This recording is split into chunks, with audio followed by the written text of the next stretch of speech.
identify who or what we are in society, to put us in a box that could determine our legacy as we pass through this life. I want to talk tonight about legacy. What is legacy? We often look at legacy through the lens of what will I leave behind? However, I challenge you to reframe this perspective and explore your legacy with a renewed focus. What am I building right now? What am I establishing right now? Let not labels identify us. Let not labels place us in a mold of societal expectation. We are each created in the image of God, created to worship Him and Him alone. Therefore, I implore you to stand firm against the evils of the world, while forging your path in this life. Labels do not make us who we are. Labels do not serve to identify who we are or what we are. We will build on a legacy that we are given in order to leave behind us a better world. We, as a group, you, as an individual, are only constrained by those labels if we choose to let those labels restrain us. Years ago, the late American author and lecturer Terrence wrote, and I paraphrase, "We have to create culture. Do not watch TV, do not read magazines, don't even listen to NPR. Create your own roadshow. The nexus of space and time, where you are right now, is the most immediate sector of your universe. And if you are worrying about who is doing what in the entertainment or political realm, then you have been disempowered. You are giving it all away to icons which are maintained by an electronic media, so that you want to dress like Y, or you want to have lips like X. This is scatterbrain. This kind of thinking is scatterbrain. That is all cultural diversion. What is real is you, your hopes, your plans, your fears, and then we are told no. We are unimportant. We are peripheral. We are told to get a degree, get a job, get a this, get a that. And then you are a player in a game you do not want to play. At some point, you will want to reclaim your mind. Get your mind out of the hands of the cultural engineers. Do not sit idly as the world passes by, no matter what you are, a waiter, a doctor, a clerk. Strive to do better for yourself, for your family, and for your community.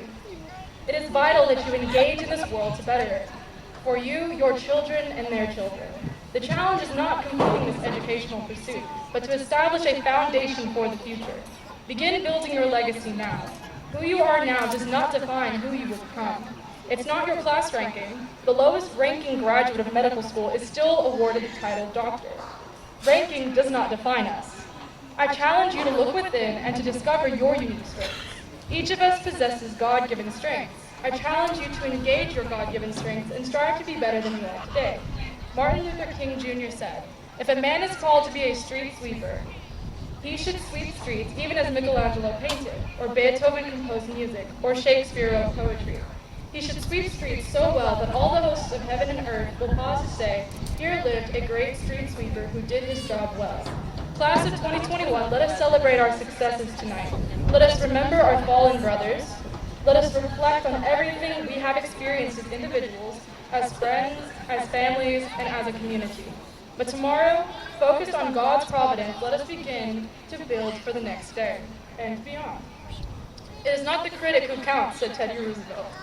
"Not the man who points out how the strong man stumbles or where the doer of deeds could have done them better. The credit belongs to the man who is actually in the arena, whose face is marred by dust and blood and sweat, who errs and comes short again and again, because there is no effort without error or shortcoming, but who does actually strive to do the deeds, who knows great enthusiasms, the great devotions, who spends himself in a worthy cause, who at the best knows in the end the triumph of high achievement, and who at the worst, if he fails, at least fails while daring greatly, so that his place shall never be with those cold and timid souls who know neither victory nor defeat. In closing, let me remind you, who you are now does not define who you will become." Thank you.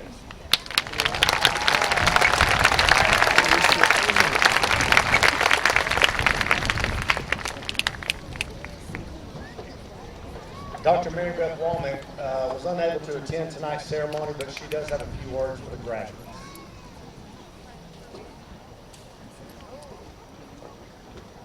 Good evening and welcome to the graduation ceremony for the Liberty Idaho High School class of 2021.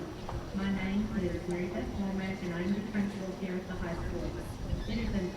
and privilege to be addressing you all tonight. Graduates, I am proud of each and every one of you for all of your hard work. It has paid off. Tonight is not the end, but the beginning of the rest of your journey. I hope you will keep in touch with your school and let us know how you are doing. Mr. Thompson and the Board of Trustees of the Liberty-Ilo Independent School District, I hereby certify that these members of the senior class of 2021 have fulfilled all requirements for high school graduation as prescribed by the Texas Education Agency and the Liberty-Ilo Board of Trustees. At this time, I recommend that the class of 2021 be recognized and awarded with diplomas.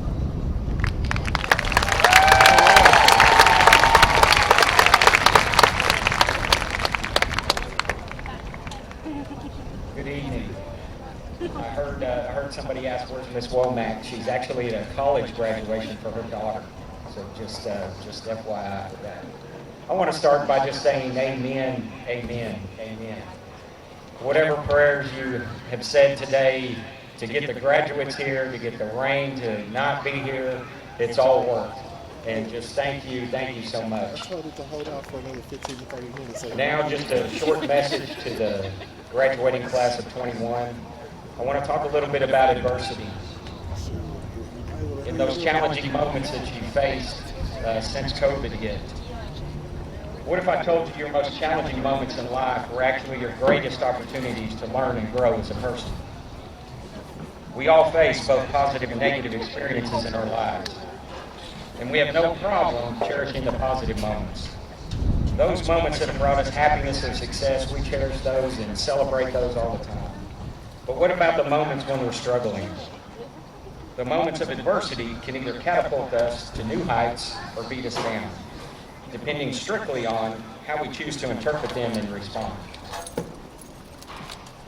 I love this quote by Nelson Mandela, and it gives an insight into how he handles adversity. He says, "I never lose. I either win or I learn. I never lose. I either win or I learn."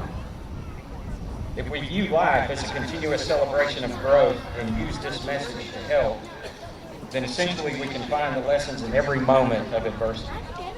When negative moments occur, the feelings of pain, sadness, or anger can contaminate the way we feel about everything in our lives. These emotions are perfectly natural and human. And it's both unavoidable and necessary. But that doesn't mean we have to linger in our sadness. We should be grateful for these moments because they provide us with clarity and opportunity. Our lives are journeys, and every single day we have the opportunity to learn and improve ourselves on the road to achieving our goals. That's the power within each and every one of us. But if we allow these hard times to alter our course, we will never reach our full potential. So we need to take a look back. We need to analyze what caused the negative experience and to analyze what occurred at that moment to make you feel how you did. Keep asking why and be realistic with yourself.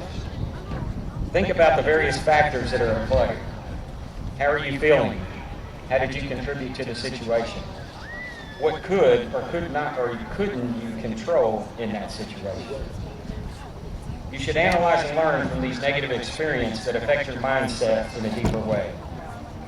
Then harness the power of self-awareness and self-analysis, and you're well on your way to conquering the crummy circumstances that you may be in, and converting those circumstances to constructive life lessons. Acknowledge and alter your attitude and thoughts. Acknowledge those negative emotions that you've harbored at the moment. Sure, maybe a situation didn't go as planned. You didn't get the grade that you wanted. You didn't get as much playing time that you hoped you would. A girlfriend or boyfriend dumped you, etc., etc., etc. But do not dwell on the negative issues. After analyzing what led up to the specific occurrence, gain strength